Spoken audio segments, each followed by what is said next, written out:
Então, tá, nós vimos na última aula Eireli, não é? Ou para alguns Eireli. Professor, Oi, antes de o senhor começar a aula, eu só queria ver com o senhor em relação ao ALVA, que a turma que a gente está é o Direito Societário, Direito 76, turma 1, só que está com aqueles avisos, tipo, como se a matéria fosse compartilhada. Eu não sei se o senhor está divulgando as aulas gravadas lá ou não, ou eu se a vou gente não vai. colocar, eu vou colocar essas aulas lá, ok? Eu coloquei aulas anteriores do semestre passado e eu vi que tem lá o nome dos professores, né? Porque eu importei, para não precisar lançar, a fazer o upload aula a aula, e mesmo assim não funcionou. Aí apareceu com o nome de todos os professores, né? Aula tal, professor João Glicério, aula tal, professora Lara, não é isso? Isso. Não, mas fique tranquilo, é a nossa turma mesmo. Ok. Eu tentei economizar tempo, mas não funcionou muito, não. Mas já tem alguns vídeos lá de SA, não é isso? Que eram as aulas que me cabiam na turma compartilhada. Infelizmente, ele não pode mais trazer isso, e para mim foi uma experiência muito exitosa, porque o que nós fizemos, né, no semestre passado foi dividirmos entre nós, professores, aquelas aulas em que a gente acha que somos melhores, né? Então, os alunos tiveram as melhores aulas de cada professor, mas não é mais possível, não é? Nós estamos aqui. Então, avancemos, então. Vejam, a gente começou a ver as sociedades empresariais pela Eireli, né? Agora nós vamos começar a ver as sociedades empresariais que não são unipessoais, que são todas as outras. Vírgula, quase todas. Quando nós formos estudar SE, a gente vai ver mais uma lá, tá bom? Mas a regra é que as sociedades tenham mais de um sócio, tá bom? Então, eu acho que vale a pena vocês terem em mão aí o Código Civil, a partir do artigo 981, né, para vocês poderem ir acompanhar. Tá? Nós já vimos o que é uma sociedade empresarial, já vimos que o contrato social faz surgir uma pessoa, não é? E o Código Civil cuida de perdão, de regular isso. Lá no artigo 981 diz que celebram sociedades as pessoas que reciprocamente se obrigam a contribuir com bens ou serviços, não é? Para o exercício de atividade econômica. Econômica. Atividade econômica. Isso tem uma importância grande, gente. Porque antes, quando vigia a teoria dos atos de comércio, quando era adotada no Brasil, nós falamos de comerciante que desenvolvia atividade especulativa, ou seja, atividade com intuito de lucro. Lucro é diferente, essa atividade especulativa é diferente da atividade econômica. A atividade econômica é toda aquela que afeta a economia, que faz com que haja troca, não é, de riqueza, troca de riqueza entre uma pessoa física ou jurídica e outra. Isso é atividade econômica, ou seja, o conceito é mais amplo hoje em dia. Ok? Então, o conceito de empresário é um conceito mais amplo que o conceito que havia de comerciante. Comerciante, então, eu posso dizer que é um subconjunto do conjunto empresário. E com empresa também não é diferente. Está aqui, desenvolver atividade econômica. Então, qualquer atividade que faça circular riqueza no mercado é uma atividade econômica. Ok? Diga, quem foi que falou? Alguém ia perguntar alguma coisa? Não? Então, vamos avançar. Então, e partilha entre si dos resultados. Não pode haver uma sociedade em que o resultado, positivo ou negativo, lucros ou prejuízos, não sejam repartidos entre todos os sócios. É na saúde e na doença, aqui, ok? Bom, o parágrafo único diz que pode ser restringida a atividade a um ou mais negócios determinados. Via de regra, quando vocês veem uma empresa, vocês não conhecem o contrato social dela, está lá registrado na junta comercial, portanto, é um registro público, qualquer pessoa pode pedir o contrato social de qualquer empresa, ok? Mas, via de regra, os contratos sociais estabelecem que a empresa vai ter vigência por prazo indeterminado, ok? Prazo indeterminado não significa que ela é para sempre. É apenas que não tem uma data certa de encerrar. Não está determinada a duração da empresa. Por isso que é indeterminado. Okay? Em direito não existe para sempre, eterno. Não é? Tudo em direito é eterno enquanto estiver funcionando, enquanto estiver vigendo. Não significa que vai vigir para a eternidade. Okay? Então, é preciso ter esta percepção, tá bom? Bom, mas você pode, sim, ter empresas com um prazo determinado ou para uma atividade determinada. É assim com as sociedades de propósito específico, né? Acontece, é muito comum no mercado imobiliário de você ter uma empresa que é constituída apenas para realizar aquele empreendimento, né? Então, aquela empresa funcionará para fazer aquele loteamento, aquele prédio, o que for, ou funcionará para explorar, durante o período de exploração daquela concessão, por exemplo, uma estrada, ok? Mas não é o comum. Mas pode acontecer, e é isso que o parágrafo único está deixando claro aí. Tá bom? Professor, desculpe interromper o Oi. senhor. É o parágrafo único de qual artigo que o senhor está falando? 981 do Código Civil. Obrigada. 981. Bom, então, como eu disse, acho que vale a pena vocês terem em mão aí o Código Civil. Tá? Então, o 982, gente, é uma tautologia. Considera a sociedade empresária aquela que desenvolve atividade empresária. E simples as demais. Isso explica alguma coisa para vocês? Está explicado, né? Não preciso mais falar o que é a sociedade empresária, não é isso? É claro que não, gente. Eu já disse a vocês que o capítulo de direito de empresa é péssimo. Aí é o que a gente tem que trabalhar com ele. Não é? Olha o dispositivo. Salvo as exceções expressas, considera-se empresário a sociedade que tem por objeto o exercício de atividade própria de empresário, sujeito a registro. E simples as demais.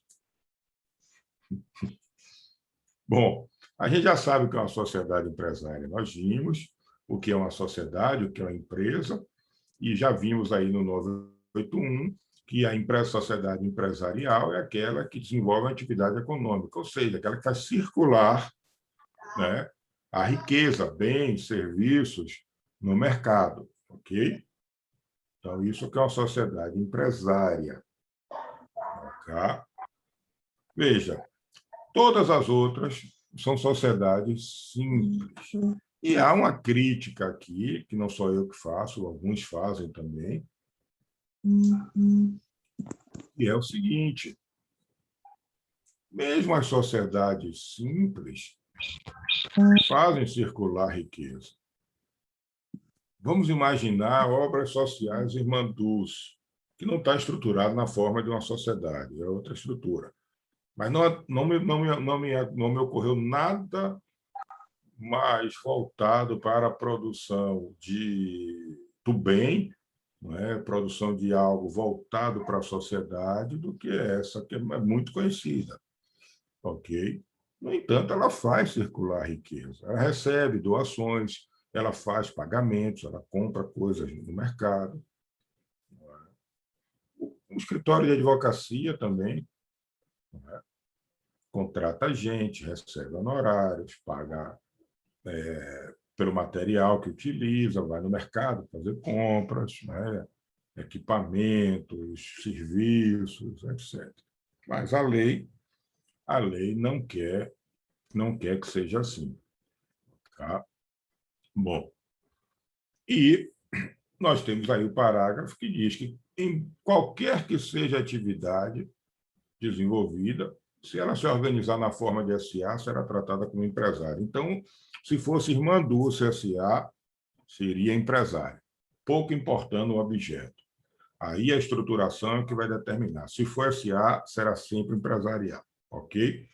E se for cooperativa, será sempre uma sociedade simples. Interessante é que a cooperativa é registrada na junta comercial, não é? Onde tem um registro de empresas, mas ela não é uma sociedade empresária, ela é uma sociedade simples. Não é objeto do nosso estudo aqui a cooperativa, mas é uma forma de associação muito interessante, muito mesmo, muito. Bom, eu já tinha dito a vocês antes que as espécies de sociedade estão reguladas no Código Civil e na Lei de SA. E o artigo 983 diz exatamente isso, que as sociedades empresariais só podem ser destas espécies que estão aí no Código Civil ou na forma de SA. Não pode ser de outra forma, ok? Não pode adotar outra espécie societária.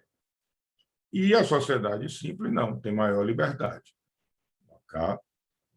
Ela pode adotar as formas previstas no Código Civil, não a SA, porque senão seria empresária, mas pode adotar outras formas, ok?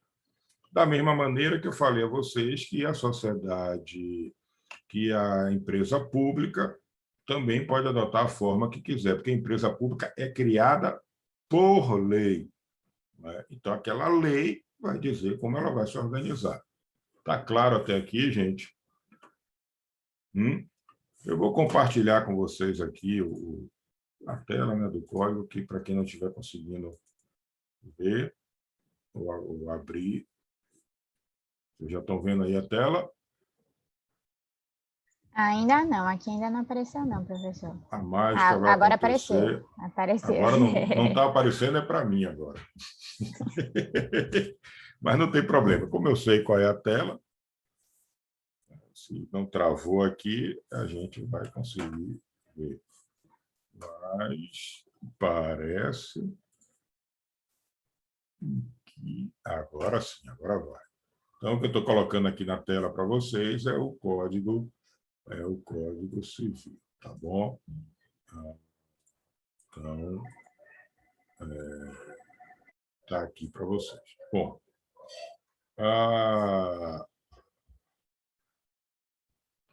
aqui, gente, no 985, nós temos uma situação muito, muito específica, ok?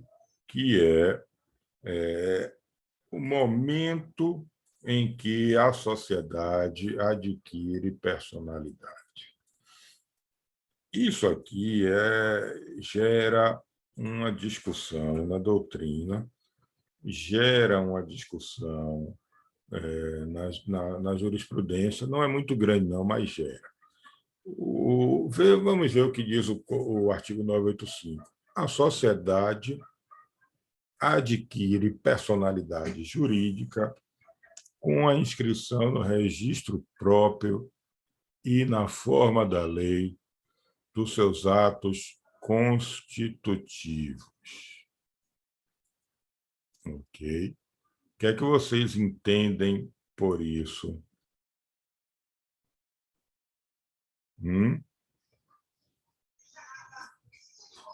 O que vocês entendem por isso? Que a personalidade surgiria a partir do registro na junta, né? É o que eu entendi. Não sei se tá certo. Esse é o que a maioria da doutrina também entende. Ok? Isso é o que a maioria da doutrina entende. Mas vamos ver aqui uma coisa. Vamos ver uma coisa aqui. Deixa eu ver. Lá para cima, não me lembro qual é o artigo, mas deixa eu ver.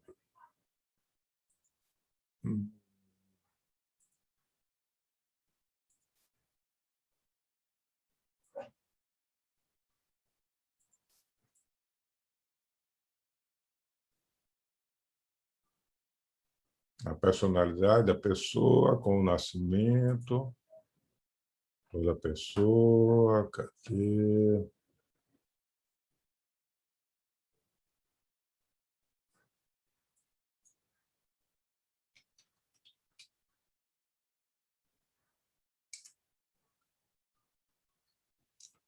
Eu quero chamar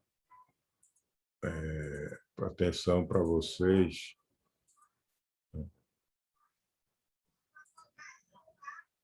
Eita, que minha filha está assistindo aula num volume gigante, parece até que está aqui na porta do gabinete.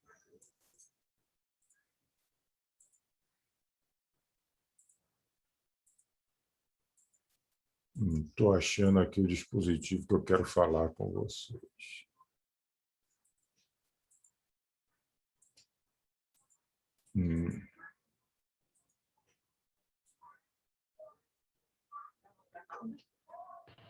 Professor, é o que fala da Oi. existência da criação da pessoa jurídica?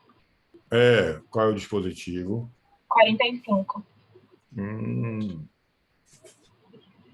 Agora sim. Aí eu quero chegar. 45. Vamos lá. Começa a existência legal das pessoas jurídicas de direito privado com a inscrição do ato constitutivo no respectivo registro, precedida, quando necessário, de autorização e aprovação do Poder Executivo, averbando-se tal. Vocês veem alguma diferença desse dispositivo para o anterior? Ele fala da existência, exatamente. Qual é a diferença? Seria mais uma questão da regularidade, né? Seria, assim, esse artigo daria a entender que a personalidade ela já existiria com os próprios atos, né, das pessoas se juntarem, mas que ela estaria irregular. Pois é, gente. Perdão. No meu entendimento, que não é majoritário, a pessoa jurídica, ou melhor, a personalidade já existe antes do registro. E o registro produzirá, não é, o efeito legal de tornar existente aquela pessoa. A existência legal para a lei. Então, a personalidade ocorre quando os sócios celebram um contrato, ok? Mas a existência dela para os efeitos legais só com registro. Tem diferença? Tem, tanto assim que você pode abrir, por exemplo, uma conta bancária. Na SA tem disposição expressa, não é, em nome dos fundadores, em benefício da pessoa jurídica em Constituição, da SA em Constituição. Ok? A personalidade é um fato. Fez um contrato social, surge a personalidade. Agora, produz efeitos legais só com registro. Ok? Repito para vocês, a maioria da doutrina não entende assim, entende que só tem personalidade jurídica a partir do registro. Professor, uma dúvida. Diga. Então, de acordo com o que o senhor está falando, teria alguma diferença para a caracterização de sociedade regular, que são as sociedades de fato, sociedade regular, aquela questão de responsabilidade do patrimônio pessoal dos sócios, essas coisas? Pela sua teoria, muda alguma coisa nisso? Veja, enquanto ela não for registrada, ok, ela não tem patrimônio. Ok? É o patrimônio dos sócios que respondem, os patrimônios dos sócios que respondem pelas dívidas sociais, ok? Mas quando você fala de sociedade irregular, você fala de uma sociedade que foi registrada na junta comercial e que deixou de cumprir alguma exigência legal relacionada com a sua vida ou com o seu registro, mas ela foi registrada. Esta aqui, nós estamos falando de uma sociedade de fato. A sociedade de fato é diferente da sociedade regular. A sociedade de fato é aquela que não tem ainda os efeitos legais, não é, da sua existência. Veja, legal é um subconjunto dentro do conjunto jurídico. Okay? Personalidade jurídica ela tem antes do registro. Ela não tem os benefícios, não é, que a lei atribui à pessoa jurídica registrada. E, dentre estes benefícios, um benefício que diz respeito muito forte aos sócios, que é a separação do patrimônio dos sócios do patrimônio da empresa. Ok? Esse talvez seja o mais dramático e o principal. Então, penso eu que o mais técnico, o mais correto é fazer essa separação entre a existência da personalidade jurídica, que nasce no momento em que o contrato social é firmado pelos sócios, e os efeitos legais disso, que é quando ocorre o registro. Senão, não haveria sentido nós termos dois dispositivos, não é, tratando do assunto. Mas, vou repetir aqui mais uma vez, a maioria da doutrina não entende assim. E, eventualmente, numa avaliação, se eu perguntar, se vocês justificarem ou responderem de um jeito ou do outro, para mim está válido, vocês estão na graduação, ok? Mas eu preciso dizer a vocês, para vocês começarem a refletir sobre isso, tá bom? Alguma outra dúvida, gente, sobre isso? Nenhuma dúvida? Hein? Nenhuma? Então, Você vamos tem como avançar. dar um exemplo, professor, de uma questão em que os sócios abriram a empresa, mas não registraram? Uma coisa simples. Comum. Só comum. Era muito mais comum antes, não é?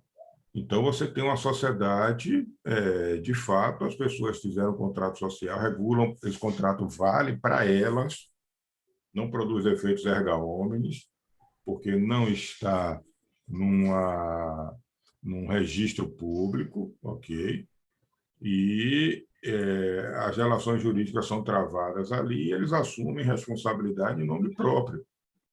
Okay? É como se é o mesmo efeito que ocorre quando o procurador age além das forças do mandato. Ok? É a mesma situação em que ocorre quando um administrador, um síndico, um gestor atua fora dos limites dos poderes que lhes foram conferidos. Aí responde em caráter pessoal e limitadamente. Ok? Então, há sempre... Quem perguntou foi Arthur, não é isso? Isso, professor. Há sempre, Arthur, um período de tempo em que o contrato é assinado, pode ser pequenininho, pode ser só assinar no escritório e levar para a junta, ou pode levar alguns dias, ok? E os sócios podem querer e fazem normalmente, assumem então, normalmente algumas obrigações em favor da sociedade. Por exemplo, alugar a loja, fazer o contrato de franquia, comprar material, ok? Isso é muito comum, ok? E aí depois presta conta da sociedade, a sociedade reembolsa ele, então ele capitaliza aquele bem, aquele recurso na sua cota parte. Ok? Alguma outra dúvida, gente?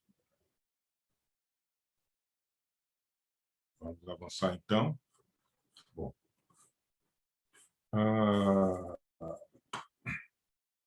Eu estou pulando vários dispositivos porque nossas aulas são mais curtas, né, virtuais, né? Bom. A sociedade mais comum... Olha que coisa interessante. A sociedade mais simples, e eu não estou falando de sociedade simples,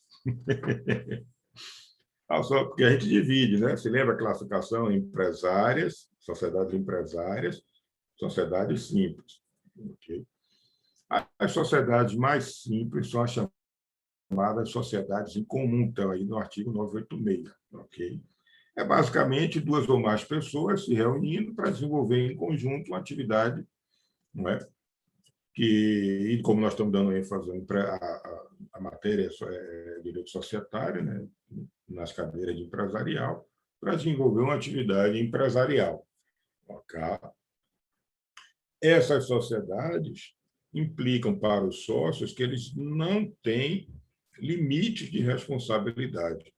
Todo o patrimônio dos sócios pode ser atingido por dívidas sociais. Claro que ainda existe a subsidiariedade, primeiro o patrimônio da própria sociedade, óbvio, somente depois o patrimônio dos sócios pode ser alcançado.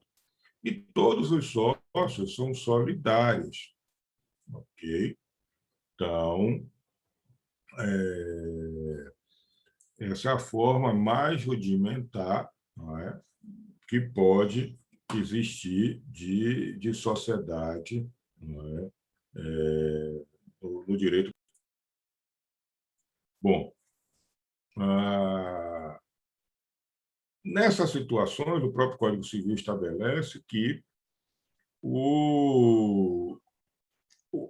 há uma diferença dos meios de prova da existência da sociedade no que toca aos próprios sócios e no que toca a terceiros. Terceiros podem provar a existência da sociedade por qualquer meio, ok? E os sócios apenas por documento escrito, o contrato social, uma correspondência entre eles, enfim, ok? Então, há essa diferença. Agora, gente, prestem muita atenção nesse artigo 988. Os bens e dívidas sociais constituem patrimônio especial, do qual os sócios são titulares em comum. Os bens e dívidas sociais constituem patrimônio especial, do qual os sócios são titulares em comum. Ora, os bens e dívidas sociais são bens e dívidas da sociedade. Mas vejam, é patrimônio dos sócios e não da sociedade. E no Brasil, existem alguns sistemas de atribuição de patrimônio, né, no mundo. Você pode ter, né, patrimônio único, que é o que, via de regra, ocorre no Brasil, né, para todas as pessoas. Todos os bens e dívidas que a pessoa tem constituem um único patrimônio. Okay? Em outros países, você pode segregar patrimônio. Aqui no Brasil, você já tem situações em que isso é possível. Nós vimos com a Eireli. A pessoa tem um patrimônio e destaca daquele patrimônio 100 salários mínimos para desenvolver aquela atividade empresarial na forma de Eireli. O resto do patrimônio, né, não vai ser atingido. Há quem entenda que aí existem dois patrimônios. Eu não entendo assim. O patrimônio é um só da pessoa. No momento em que ele destinou a Eireli, o patrimônio agora passou a ser da Eireli. E o resto continua na titularidade dele. Ok? Então, Portanto, vige no Brasil o sistema de que cada pessoa só tem um patrimônio, ok? E pode ser formado por bens de titularidade exclusiva daquela pessoa ou bens condominiais. Nada impede de duas pessoas serem donos dessa caneca. É o que ocorre hoje com esta caneca especificamente. Como eu sou casado em comunhão, esta caneca, metade é minha, metade é de minha mulher. Ok? Há um condomínio, não é, legal aí. Mas eu queria que vocês, para a próxima aula... Professor, só pergunta, existe uma maneira de proteger o patrimônio do empresário, assim como existe também na comunhão a separação total de bens, né? Claro. Desse Claro exemplo aí. Claro que existe. Né? Justamente por isso que essa espécie de sociedade ninguém usa. Não é? Porque, na forma como está, todo o patrimônio dos sócios pode ser atingido, não é? De forma subsidiária em relação ao patrimônio da sociedade. Mas eu estava dizendo que eu quero que vocês, até a próxima aula, me mandem uma página só, ok? Um paperzinho explicando o que é este patrimônio especial, ok? E vocês vão encontrar em 2 oportunidades no Código Civil. Vocês vão ver que tem outro patrimônio especial aí no Código Civil. Eu quero que vocês peguem os 2 e me expliquem o que é esse patrimônio especial. Não é? De quem é o dono, não é? Como ele pode ser atingido, ok? Enfim, mas não precisa ser um tratado, não, gente. Coisa simples, de uma página, ok? Aí vocês me mandam pelo WhatsApp. Claro que o paper vai estar o nome de vocês, mas quando vocês mandarem, vocês botam assim, de Brena, de Marina, de Letícia, de Joyce, ok? Brena Meideiro, Marina Casé, Letícia, o sobrenome, que pode ter mais de uma na turma, para eu saber quem é que está me mandando. É no grupo do WhatsApp, professor? No grupo do WhatsApp. Se quiser colocar no Moodle também, não tem problema nenhum, pode colocar. Mas é mais rápido pelo grupo do WhatsApp, pelo menos para mim, ok? E uma página só. Quero que vocês me expliquem que bicho é esse patrimônio especial daí, tá bom? Tem duas ocorrências no Código Civil. Bom, alguma dúvida sobre o que eu estou pedindo? Então, avancemos. Veja. Professor, eu tenho uma dúvida sobre o que o senhor falou de Eireli. Eu não sei se o senhor explicou a aula passada, porque eu acabei tendo que sair antes, mas com a sociedade unipessoal que agora surgiu no Código a partir da Lei de Liberdade Econômica, a Eireli não perde um pouco do sentido, assim, de ser?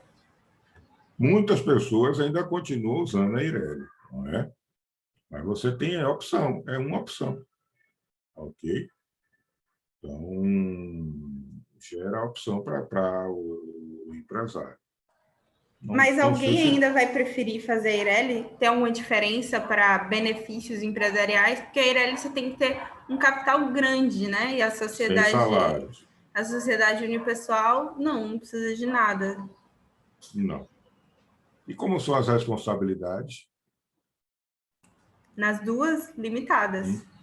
Tanto na Eireli quanto na sociedade unipessoal. Sim. Mas na Eireli você tem disposição expressa. E no Brasil, às vezes, o óbvio precisa ser dito, né? Aliás, na sociedade unipessoal não é expressa? Veja, a Eireli já se tem um histórico jurisprudencial. Ok? Então, se você, como diz os americanos, quiser estar no the safe side, no lado seguro, não é? A Eireli parece que ainda é a indicação. Então, tem que aguardar, coisa da gente, né? Tem que aguardar o que é que os juízes vão entender na prática. Ok? Mas não há muita diferença mesmo, não. A capital é o grande limitante da Irelia, eu disse isso na última aula, não é? Um capital de 100 salários mínimos, 100 mil reais, não é um capital pequeno para o pequeno e microempresário. Não é? É sim, Brena, um limitante exuberante. Não é? Pipoqueiro não vai ter 100 mil reais. Não é? O baleiro não vai ter 100 mil reais. Não é? O professor não vai ter 100 mil reais. Então,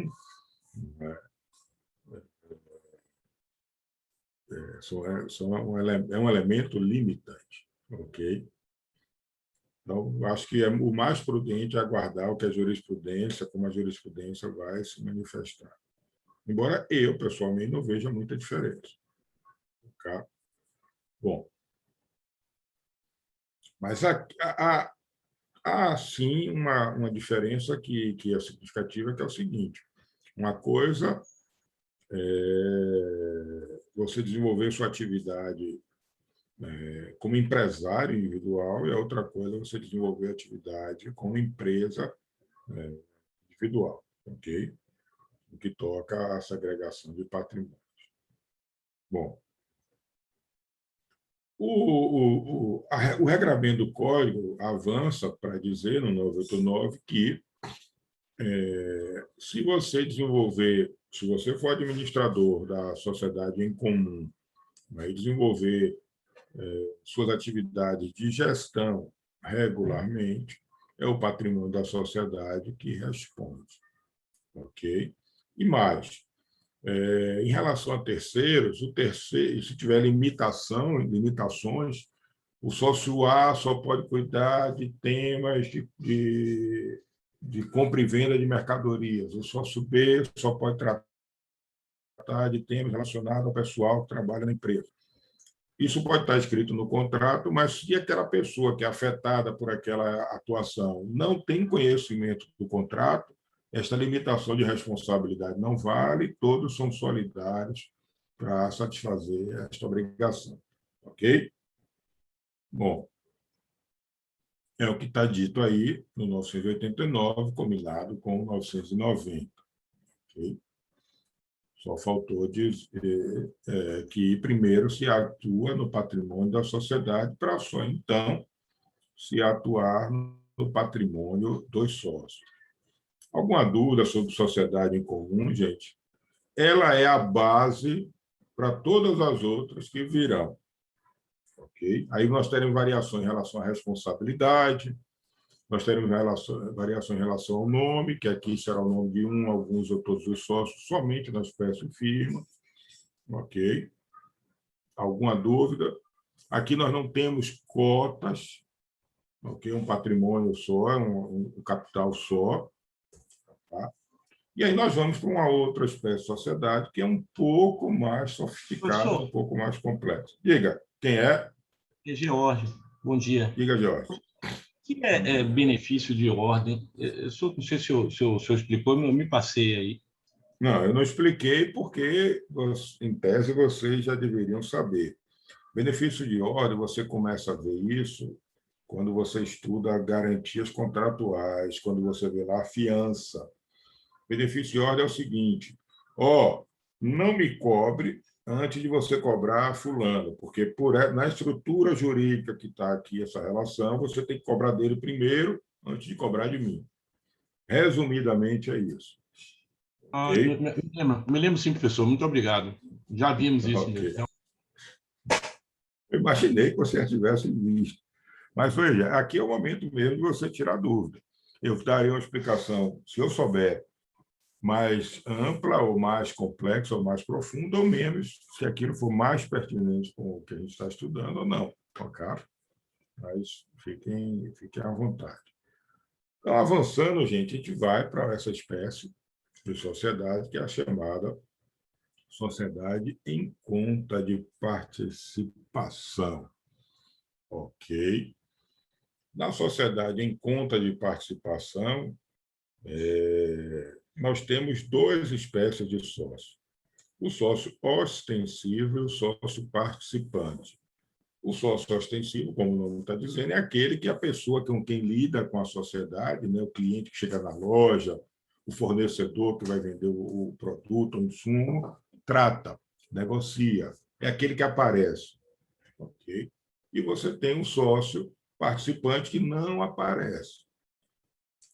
Segundo alguns, essa espécie de sociedade remonta ao momento, ao período histórico, em que nós estávamos saindo, a Europa estava saindo do feudalismo, o Brasil pegou também uma parte disso, né? E você via aí o surgimento das cidades, o surgimento de uma atividade manufatureira, não é? O surgimento, do ponto de vista social, da burguesia. Nós vimos aí a migração do poder, não é? Do só ter a terra, né? Quem tinha terra era quem tinha poder, e, portanto, tinha o poder político e econômico. Um início de migração de poder político e econômico para as comunas, para as cidades, onde você tinha aí os artesãos, os comerciantes, né, os vendedores, enfim. Esta migração de poder, não é, desestruturou, em parte, as oligarquias e a estrutura no entorno da monarquia, né, dos nobres, que tinham vastas extensões de terras, não é? E a produção agrícola ali era em grande parte destinada ao senhor da terra e praticamente nada para a pessoa que trabalhava, que a cultivava. Okay? Este power shift, essa mudança de poder, fez com que novas oportunidades de ganho de negócio surgissem nas cidades.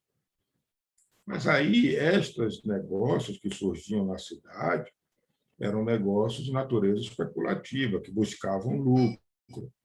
E aqui, sem fazer nenhuma conotação religiosa, mas eu estou falando do ponto de vista da filosofia da religião vigente naquela época, e que era predominantemente católica, todo mundo já ouviu, né, que é mais fácil entrar um camelo passar pelo buraco da agulha do que um rico ir para o céu, né? Era a filosofia que vigia, então, né? Não vou entrar aqui também na discussão de por que a filosofia caminhou por aí, por que a igreja defendia isso, né? Acumulando a riqueza e as terras e tudo mais que acumulava, né? Mas, vejam, na cidade o cara estava trabalhando e produzindo para vender, ele tinha que ter lucro, né? Mas o nobre, muito atado ainda à igreja, ele não podia ter uma atividade especulativa. Era pecado. E a igreja tinha um poder, inclusive, bélico, não é? Então, não se podia criar um atrito com a igreja. Mas o poder e o dinheiro estavam mudando para a cidade. E aí, como é que faz? Encontrou-se essa solução aí engenhosa. O nobre era o sócio participante e, portanto, ele não aparecia, né? E aquele comerciante, que normalmente, ou em grande medida, era judeu, não estava atado, portanto, à igreja, ele sofreu perseguições, e ainda hoje isso acontece. Eu não sei se é verdade, mas parece que alguns professores da UNB vetaram ou fizeram um manifesto contra uma cooperação com a Universidade de Israel, chamando Israel de apartheid, quando, na verdade, não é isso que acontece. O apartheid, o sistema imposto na África do Sul, era um negócio tão cruel, tão absurdo, que não só encontra par no nazismo. Mas eu não vou entrar nessa discussão aqui agora. Okay? mas há ainda uma perseguição grande, um antissemitismo imenso e absurdo. Mas, enfim, vamos voltar para o nosso ponto aqui. Então, aquela atividade manufatureira, comercial, era desenvolvida pelos judeus, grande parte. O nobre católico não podia se associar assim, ostensivamente, a um comerciante. Então, como é que faz? O comerciante estava ali, né, no balcão, vendendo a sua mercadoria, o que produzia, mas não tinha ainda o capital que um senhor de terras, que um nobre, que acumulou por gerações riqueza, tinha.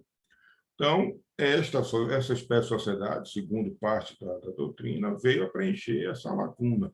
O nobre emprestava, empregava, investia capital naquele negócio, não aparecia, e o comerciante ficava à frente e assumia toda a responsabilidade. O único risco que o nobre corria, que o sócio participante corre, é de perder o capital investido no negócio. Não mais do que isso, até porque ninguém sabe que ele é sócio do empreendimento, do negócio. Então, nós temos um sócio ostensivo, que está à frente do negócio, que assume integralmente a responsabilidade, e outra espécie de sócio, que é o sócio participante, que apenas investe capital. Não toma decisões, não participa do negócio, ninguém sabe que ele existe, portanto, sua responsabilidade é limitada ao capital investido, enquanto que o sócio ostensivo tem responsabilidade ilimitada. Então, nós temos aqui duas distinções. Dois tipos diferentes de sócios, que não havia na sociedade comum, e duas responsabilidades distintas também, que não há na sociedade em comum. Ok? É o que está aí no artigo 991 e seguintes. Ok? Agora, esta sociedade em conta de participação, ela não tem personalidade jurídica própria. A própria lei proíbe que tenha. Vejam aí o artigo 992, não é? E o 993. Contrato social produz efeito somente entre os sócios. E eventual inscrição, seu instrumento, qualquer registro, aqui faz a referência à junta comercial, ao cartório de registro de pessoa jurídica, não confere personalidade jurídica. Então, aqui, esta sociedade não tem personalidade jurídica, porque a lei expressamente diz que não pode ter, nem vai adquirir mesmo com registro. Ok? Então, era uma sociedade informal. Ok? Então, não produz efeitos erga omnes, não produz efeitos para terceiros, apenas entre os sócios que vão dizer. Isso, gente, é muito comum. Você vê, um exemplo que eu costumo dar, você tem uma amiga que tem... Veja, eu estou falando apenas sobre a ótica do direito empresarial. O direito tributário trata, e realmente trata, de outra maneira. E vou explicar. Você tem um amigo, uma amiga que tem uma loja de roupa, você vai num lugar aí que é conhecido por confecção, sei lá, de renda, no Ceará ou no sul do Brasil, que é por confecção, e traz algumas roupas. E pede a ela, você pode vender na sua loja? Ela diz, posso. Quanto é que vai ser? Não, eu fico com tanto do resultado, você fica com aquela outra parte do resultado. Do ponto de vista do direito empresarial, aí você celebrou um contrato de sociedade em conta de participação, ok? Como está aqui, previsto no Código Civil. É óbvio que para efeito tributário, aquela mercadoria não poderia ingressar na loja sem uma nota fiscal de entrada, tem que emitir uma nota, ok? Isso pode ser estruturado, okay? Para não violar a lei. A intenção não é de violar a lei, nem de lavar dinheiro, nada disso. Okay? Então, até porque para o fisco, o sócio ostensivo vai ter que declarar que pagou R$100 de lucro ao sócio participante. E ele vai ter que se ver lá com sua declaração de imposto de renda. Ok? Mas vejam, isso é algo plenamente possível de acontecer. Okay? Algumas vendas de carro nas lojas de veículo também são feitas assim. Você leva seu carro, faz um contrato de sociedade de conta de participação, a loja, que é o sócio ostensivo, vai vender seu carro, ok? E quando ela vender, vai lhe pagar o valor que ela disse que ia lhe pagar e ficar com a parte dela, que é o lucro. Ok?